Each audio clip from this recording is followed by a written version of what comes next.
A photo exhibition showcasing the changes of the Great Wall of China over the past 100 years is held in Jiayuguan City, northwest China's Gansu province.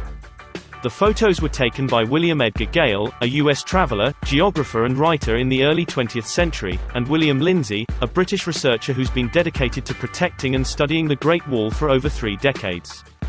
Putting their pictures side by side, visitors could tell the changes of the national treasure of China in 100 years. This is the first book about the Great Wall of China written by anyone, anywhere. The author, William Edgar Gale, made a journey of 81 days along the wall from Shanhaiguan to Jiayuguan in 1908. I met him by having this book given to me. And then, between 2003 and 2008, we set off along the Great Wall, the two Williams, to re-photograph it, to show its changes. You can still see the results of our work, The Wall of Two Williams, in the Great Wall Revisited exhibition at Diyidun in Jiayuguan. It's an honor for William Gale and I to have our work there.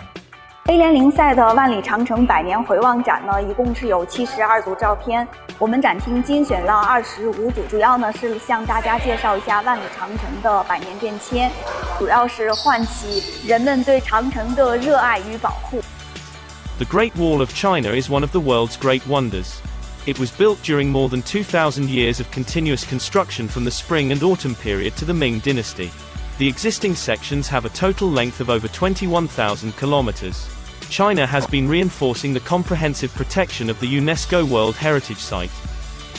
About the size of the Great Wall, it can make you feel very small, seeing how far it travels across China, the amount of people that would have had to have helped build and restore and now protect the Great Wall can inspire you to do other great things.